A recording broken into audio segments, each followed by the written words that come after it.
Welcome to the Mayor's Show. We have a great guest this morning, somebody that's very important to the community of Ben Salem, and somebody that I go way back with, which is Harry Faulkner, who's with me today, who's president of Faulkner Organization, Faulkner Group. Most of you know Faulkner, and we all watch your ads, so we know the job that they do. But as a community member, I want to talk about that today because of what happened during the tornado. And before I get into discussion, Harry, I just want to talk a little bit about your dad. Okay.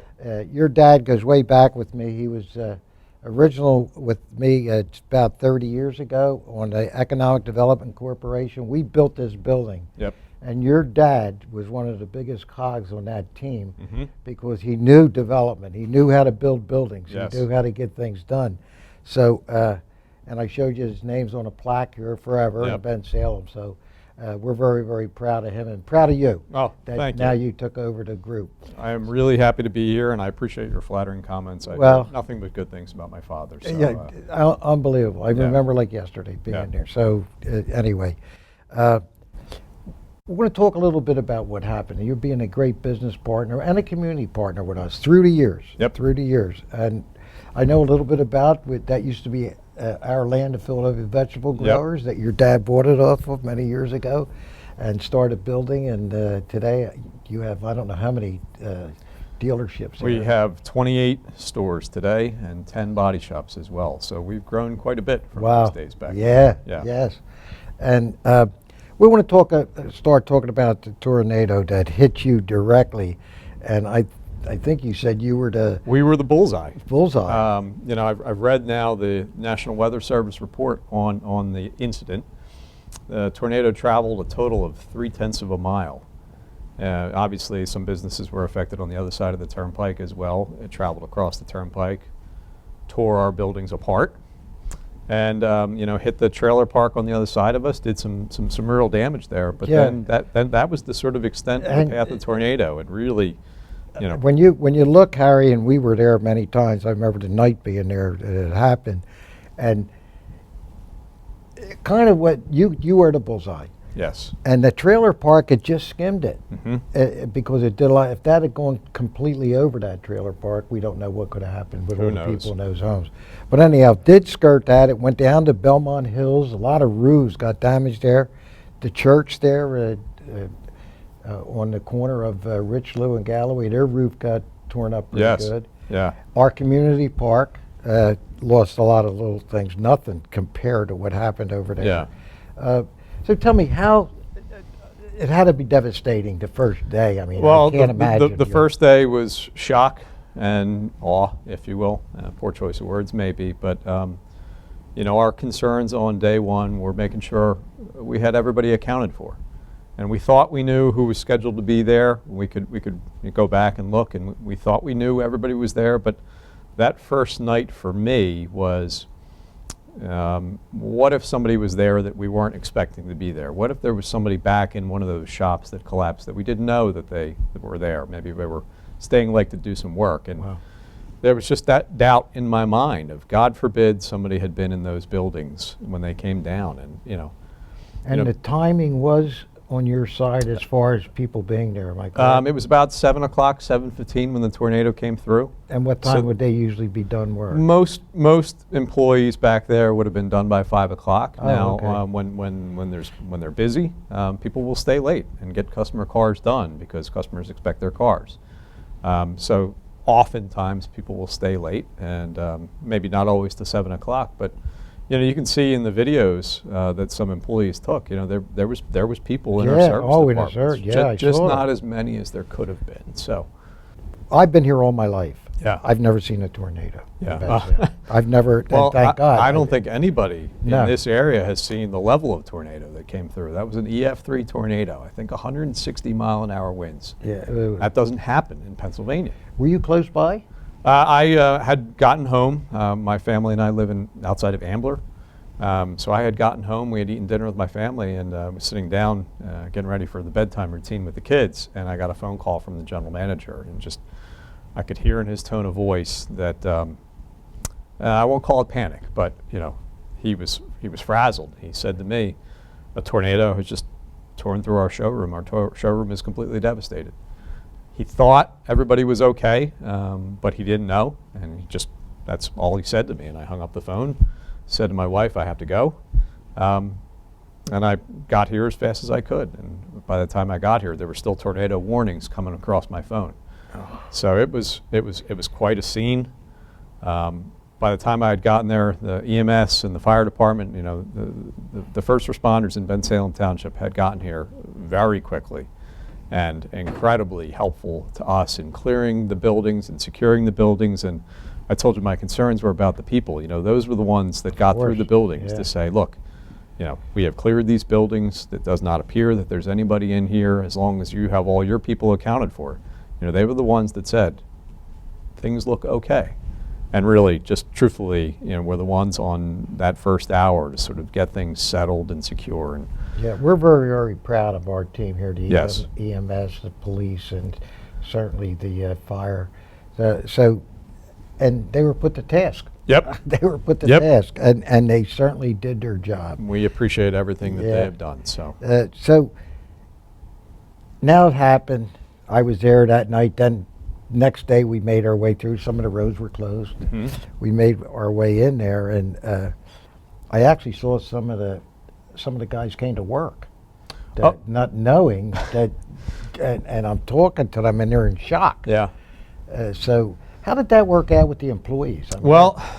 Our employees, both on that campus and throughout our organization, did an incredible job of pitching in.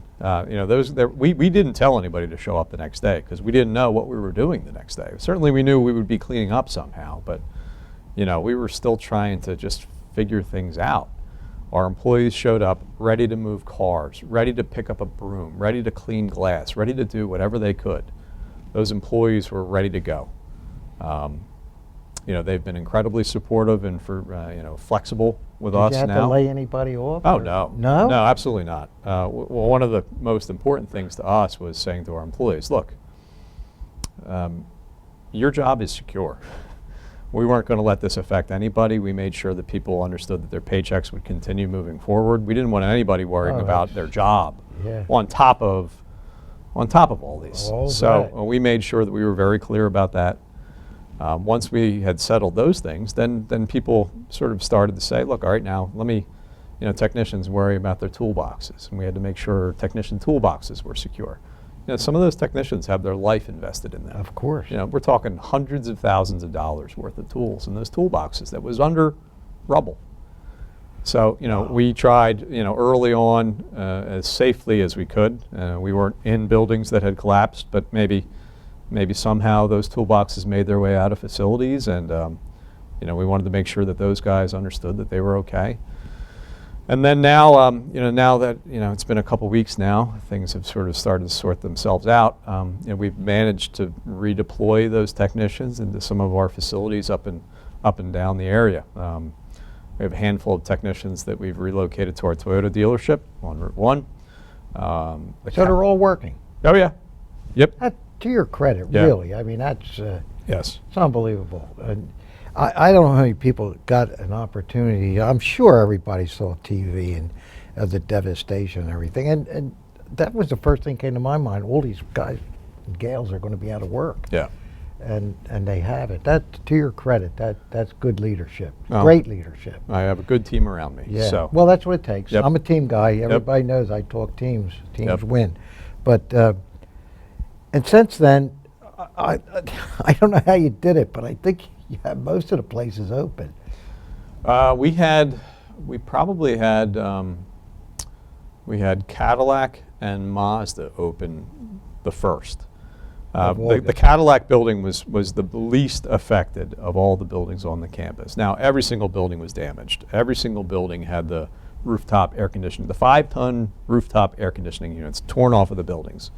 Just think about how you could just throw an AC unit like a crumpled up piece of paper off of the building. That's incredible. Just to give you an indication of the power of these tornadoes. But Cadillac, outside of some internal masonry walls that needed some repair, we were able to get them up and running pretty quickly. The showroom, the other showrooms on the front of that property, Not so much, but the buildings in the rear, like the Mazda service building, we were able to move our sales department back into that service building. And it's tight, but it's manageable. And, you know, talk about, you know, employees being, you know, flexible. You know, it's difficult, but we'll be able to get by for the short period of time. Now, are you using that big tent for sales? Yes, we have to put up a tent for the Buick GMC showroom. The Buick GMC showroom, unfortunately, was probably one of the most significantly damaged buildings. Yeah. That roof was torn off completely. All the windows in the front were shattered, and you know, when you saw the building afterwards, you know, there were a lot of people in that showroom, and to see that building afterwards and say nobody sustained any severe injuries, you would say, what a blessing. How did that happen? Really, Oh. That's the miracle out of all of this. I mean, you had to, if you hadn't toured that facility there, you got to say, how did everybody get out? How did they? Yeah.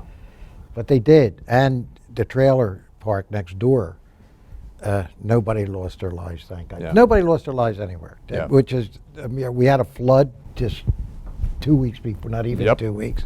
We had a windstorm come through here in the middle of all this, and nobody lost their life. So, and very few injuries. As many people that have come up to me and say, oh, I'm so sorry that this happened to you, the only answer I can give is we were very fortunate. We were very lucky.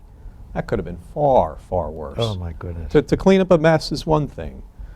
To try and explain to somebody how somebody would have perished in that is God just, forbid, I yeah. didn't, nobody wants to be in that position. No, So. no, and you guys are doing a yeoman's job over there, and you certainly have our cooperation. Yes, any way you need to keep you have been very cooperative, keep and you we moving. appreciate that. Well, we're trying our best. We're trying our best. Yeah.